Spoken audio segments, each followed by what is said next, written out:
Hey, Benny Bash. It's the 3rd of November, 2018.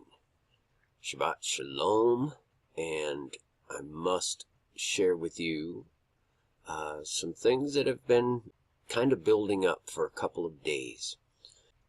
What this leads to is what I am just not quite sure of what this is saying.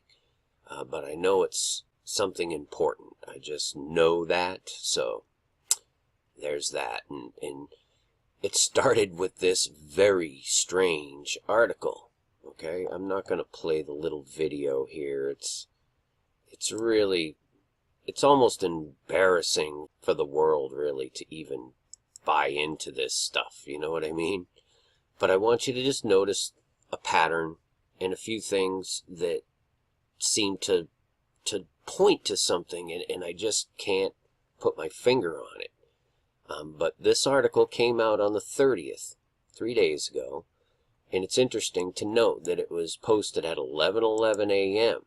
on the 30th, and in this 11:11 and this 3:11 as well as 9:11, the 2018, are just all over the place. They updated it the same day at 1:13. And what I noticed about this article, look at this, 13 comments, is not just this plume of smoke that NASA is telling us is coming out of Mars. And bear in mind that Mars is the war god. It's associated with war, okay? And there's this plume of smoke. And there are a couple of things that came to me as soon as I saw this, all right? The fact that it's at Arsia Mons is one of them. And the smoke plume reminded me of something else after this, right? The Arsia Mons aspect of it brought back from last year. I was actually shown this in this image of Arsia Mons. That's what this is, okay? Same exact place that this smoke plume is coming out of, okay?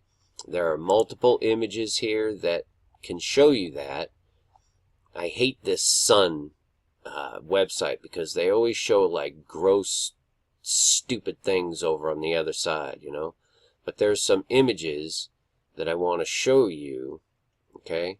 See, now here's one of those crappy images that they show on this website that I don't feel like putting a little blur thing over. I just want to show you this. This is that exact same place, Arsia Mons, and that's the plume of smoke. And you can see in the image, see these two lines right here facing down? So it's situated the same way that it is in this article that I saw last year in NASA. Right here. See that? The two lines? It's the same exact place. And this was put out on March 20th, which is basically the spring equinox, okay? They love to do these things at these time of year. You know, new lava flows every 1 to 3 million years. And it just goes on and on. But if you look at this image, okay? I brought this in last year because it was literally shown to me, okay? This is the same exact image that you get off of the website. And I'll link this so you can pull this image in yourself to take a look at it. And if you look down here, it's just obvious, blatant, ridiculous that there is an image here of what I would call the Statue of Liberty. You call it Ishtar, Mother Goddess, whichever you like to call it, because that's what it is. And I could give you a comparison here. There is no way, I'm sorry, but we're talking about NASA here, that this formation accidentally formed on the surface of Mars, especially when you take into consideration that there are no similar formations anywhere else around here. That is intentional. So I see that, and it reminds me of New York, of course. But this plume of smoke also reminded me of New York. When the Twin Towers were actually burning, there was a plume of smoke that trailed out. They have satellite pictures of it everywhere. for days, and that's what that reminded me of. So I wind up back thinking about New York. So I wind up on good old Wikipedia, the World Trade Center, the One World Trade Center in particular, this exact building, okay? And what I noticed about this was that building, World Trade Center 1, was officially opened on November 3rd, which is today. And when I see this image, it literally makes me think of the spire and what that represents, and Barack Obama signing the last beam to go into this building, okay? And he did that. Get a load of this. This is just the craziness that comes about here. Oh, wait till I get into the scriptures too. Obama signing the beam on June 14th, 2012. That's when he signed it, okay? Donald Trump's birthday. And not just his birthday, his 66th birthday of all things, okay? That's the day he signed the beam into the One World Trade Center tower that opened on November 3rd, okay? Now, just the fact that he signed it on that day is nothing really in and of itself, except when you look at the time span between these two events, today and the beam signing on Trump's birthday. 2,333 days. Now, there are several things that came into my mind when I see this, but I knew that it was absolutely something to pay attention to when I saw that it was also 333 weeks. Now, you just can't, that doesn't happen. Those are mirrors of each other, the 3332 and the 2333. Now, it doesn't end there. That was when Obama signed the beam. And what did he sign the beam with? He signed it with, we remember, we rebuild, we come back stronger, okay? B.O. Now, I'm not going to get into the details of what that means and everything. I'm just showing you this pattern that is undeniable to me. And I want you to also notice the percentage of the years. 639.18% of a common year. 639, 333, 2333. The 333, we can go into a multitude of what that means, but what came to me today was this. SOS. 333. That's what came to me. And SOS also represents this. The 911, the 333. And you get the 911 through their little numerology magic. You see that? S1061S. 6, of course, we turn upside down. Now, the reason that I'm showing you this is because when I go to Scripture, right? That was the Scripture that I just showed you a minute ago. It was this one that I got this morning. Romans 1:16 through 18. Okay? I suggest you read Romans 1 at the very least, because it's incredible, but I see numbers, you know that. And I see the 911 right away. But I also see 16 through 18 is 33. And this 33 will not leave. It means something. I know that this is telling us something. So I go to the Bible. I just do a quick search, for 233, 333 in the Bible.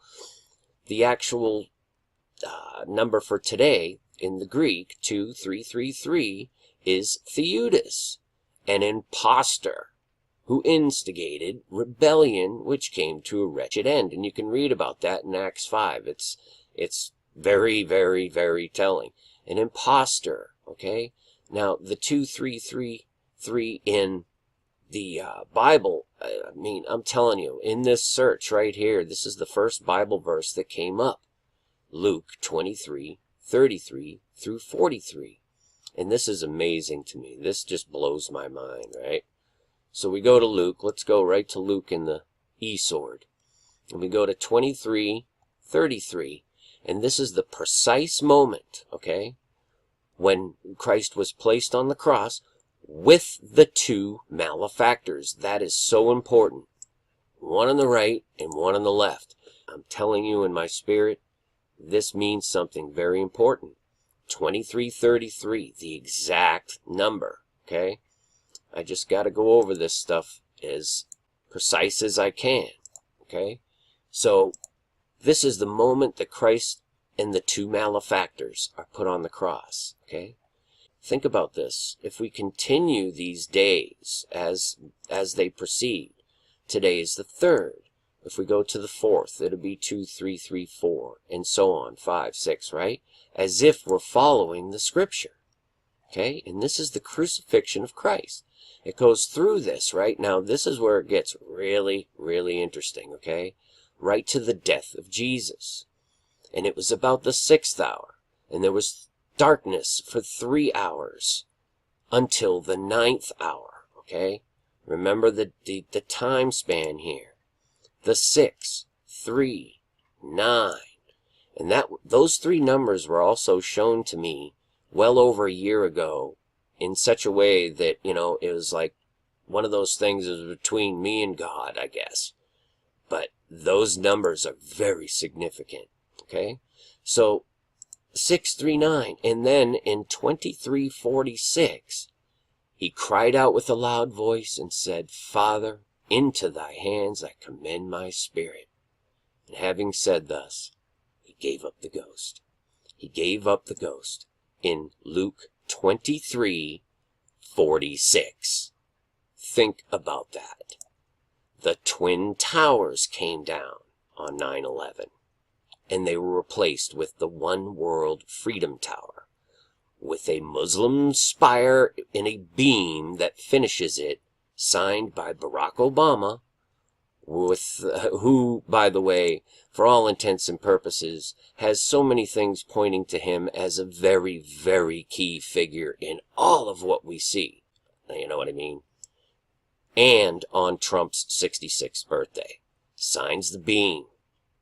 We remember, we rebuild, we come back stronger.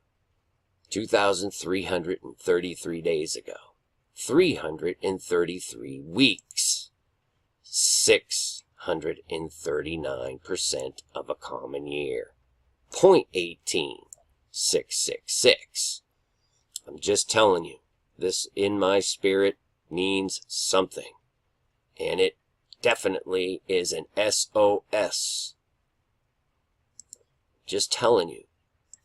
I don't know how else to put it. We could go through so many things in this. 333 is a third. A third of the angels fell. On and on and on. All I know is this really resonates in my spirit as something that needs to be paid attention to and shared for others to look at.